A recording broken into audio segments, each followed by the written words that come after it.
Hey guys, this is Anon with a bunch of really nice T110E5 gameplay that I've kind of been stockpiling for a while now. This first game has me on Himmelsdorf, platooned with Matt Karp of Storm, and you get to endure us just kind of driving around the map here a little bit to start, but that gives me an opportunity to also talk about the tank and kind of the situation a little bit.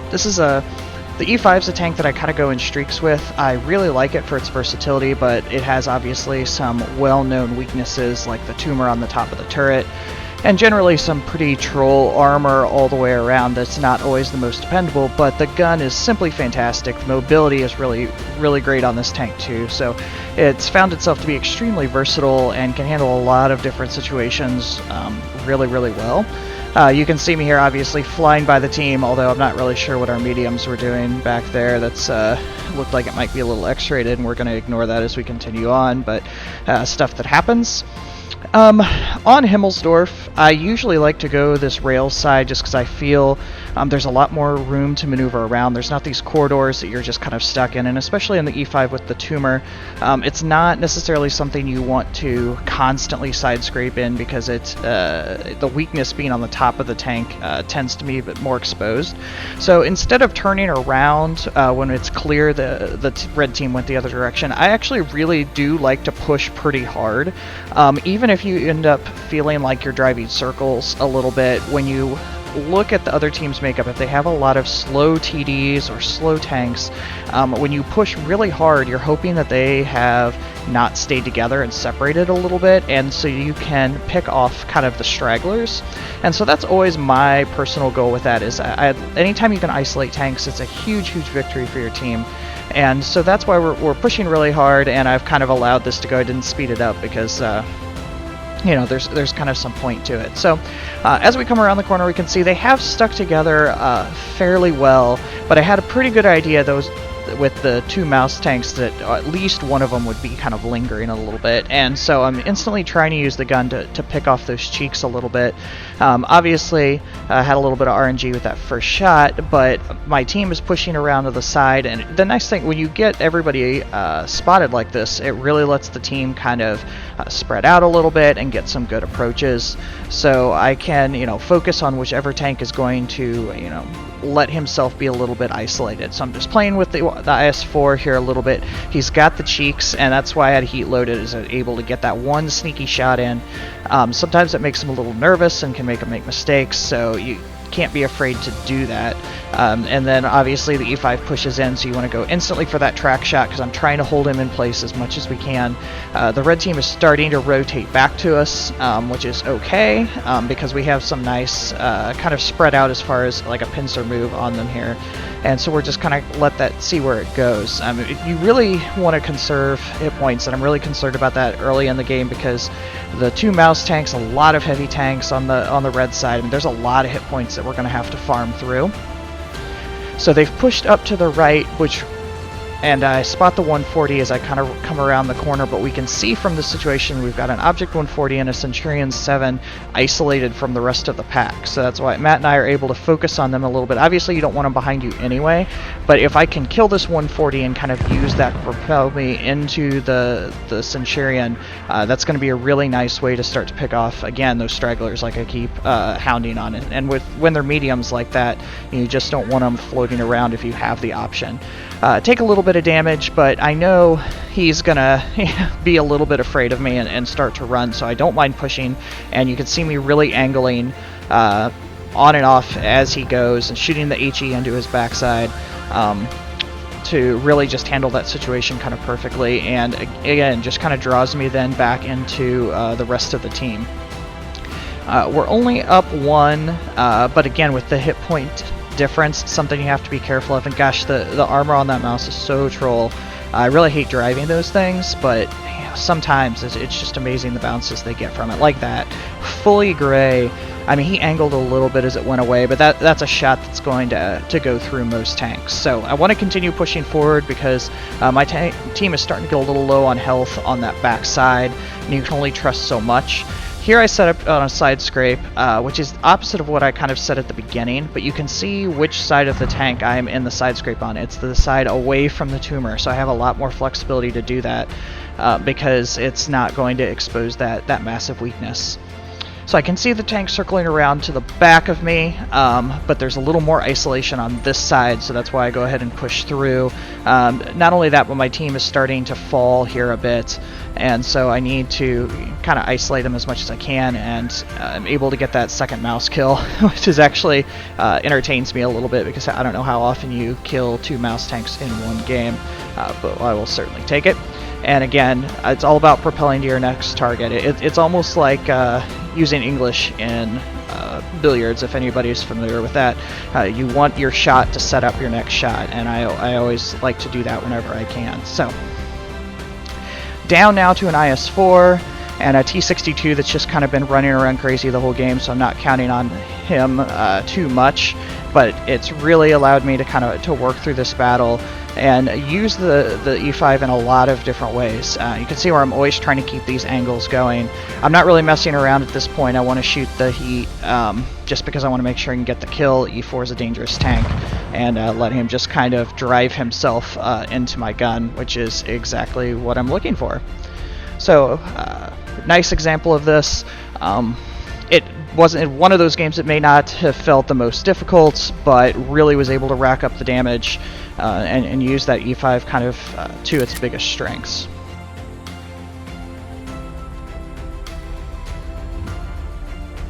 Okay, so we're switching now to a really different kind of style of game on Middlesburg with Terminator God of Storm.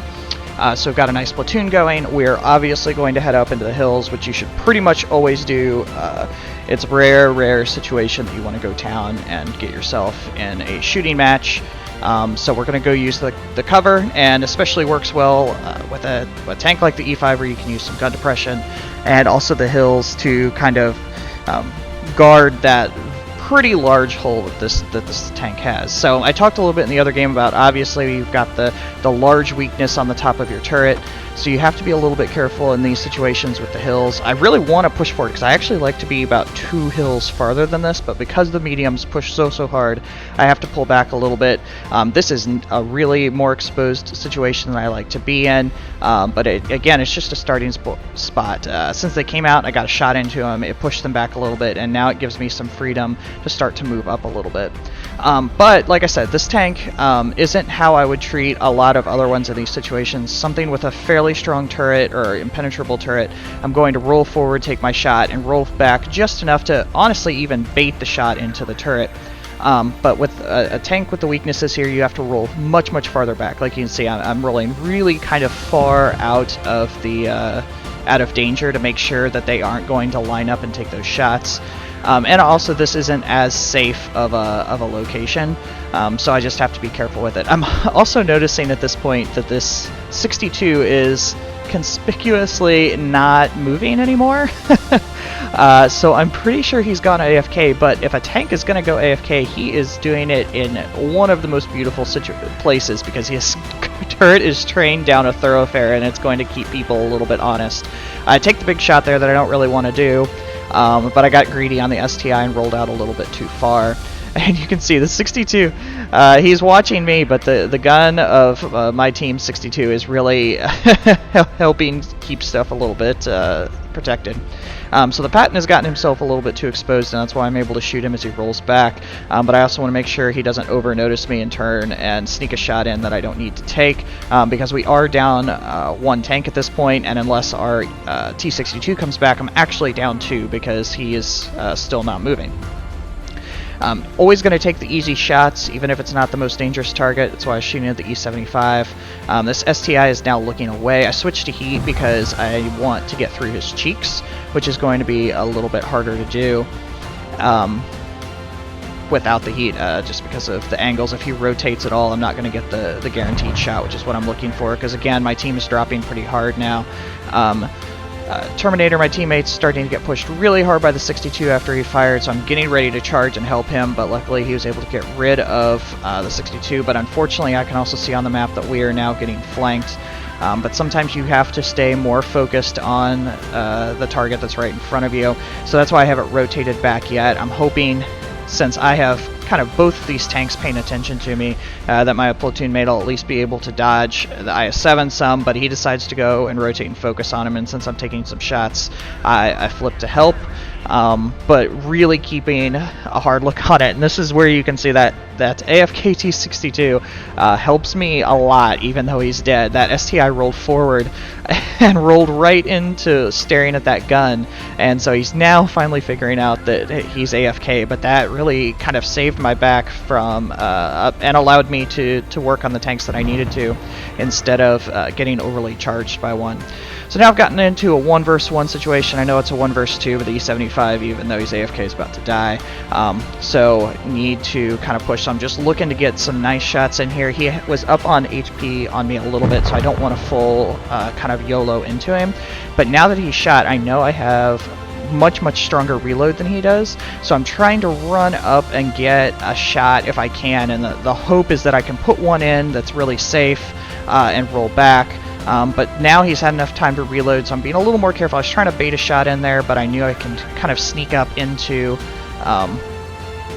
that couple a little bit. Unfortunately, I couldn't roll back fast enough, but now I know, since I was able to shoot so fast, I have him on reload. So now I'm going to go right into his face. As long as I keep moving around, I'm going to be a tough shot anyway, but that's when it's really nice to know kind of your reload times and have that internal clock of how much time you really have, which really does come from experience, but it's a really nice tool to kind of learn throughout the game and kind of have a mental awareness to how long your opponent needs to load.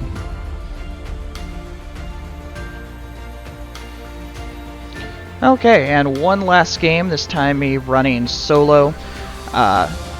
In this situation, just looking at the layout of the team, we decide pretty instantly to go ahead and go out into the dunes, which is a position I prefer anyway.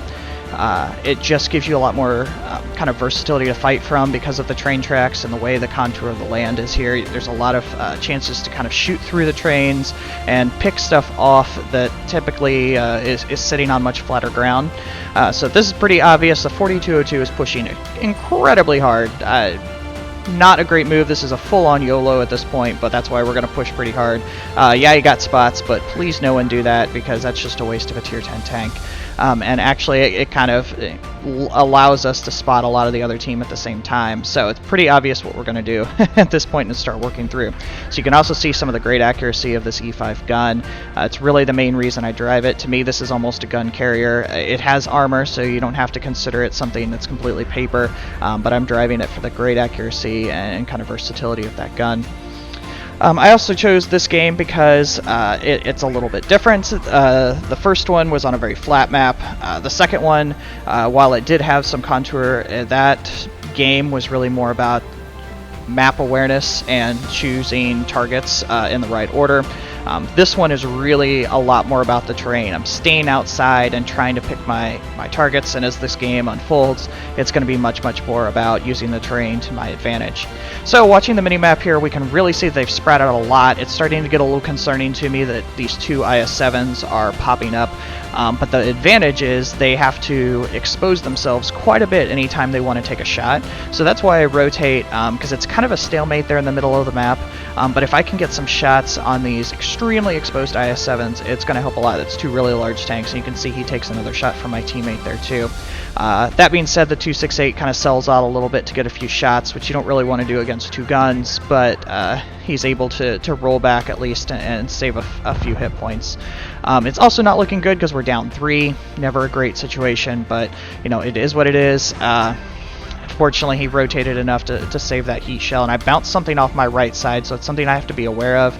Take another one, so I'm starting to get a little anxious, but these tanks popping up are a pretty big concern. When I rotate, I see it's the Leo, and I'm hoping just pointing in his direction is going to scare him off a bit. I'm also looking for some of those quick kill shots. but that Leo seems to change his focus a little bit and lets me turn because, like I said, the tanks on this side are a little bit greater threat. So now I'm just staying away from it. I figure he's kind of watching my gun when I see him roll out that time. So if I'm going to continue to peek out, I need to kind of keep an eye on it and make sure I at least look his direction. At this point, my major concern is holding these IS-7s.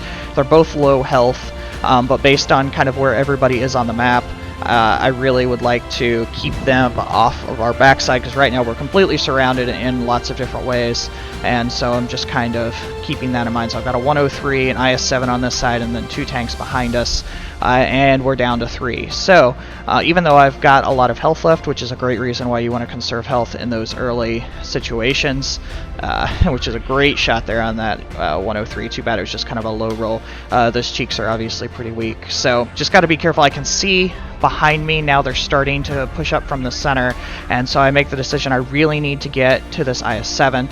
A lot of the reason for that is the contour right here in this map. You can see how I come up and then I'm way down in lots of valleys here. So even though I've got the 103 here to my left, this being kind of down in this hole in a tank with good gun depression gets me in a pretty favorable situation, even though I've got a lot of opponents. They're all fairly low health. And so I'm just trying to hold them and use this valley to kind of pop up, take my shots, and then pop down again. Unfortunately, the slightly slow traverse speed on this tank hurt me right there, and it's something I have to be aware of in this game because they're kind of over a pretty large swath of this map, so I'm not going to be able to just kind of snap around and take the shots.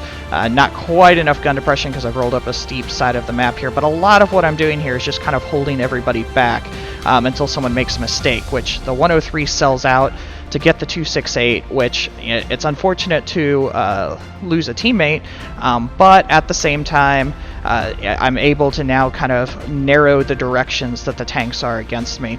Unfortunate RNG on this, but the 103 is a little bit back, so it lets me push onto the Leo a little bit, and then there's just some terrible luck on that gun bounce.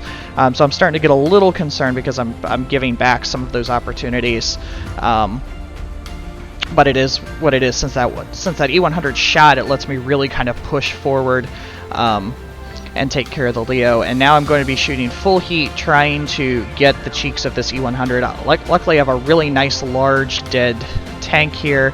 But again, there's a lot of weaknesses on that tank, and unfortunately that time he caught me mid-shot and was able to get kind of get that back shot in there. But again, I have nice reload on him, so I know that he's probably going to be really close at this point, but as long as I keep moving, he's going to have a hard time pinning it. Again, I'm just getting some bad RNG here, but playing it about as good as I can, considering some bad luck. And you can see right there, he's tracking the top of my turret, and I can see that's what he's doing, so I have to be extremely careful because I'm worried he's aiming for my weak spot, and that's why I decided to just roll out, take the shot, and back.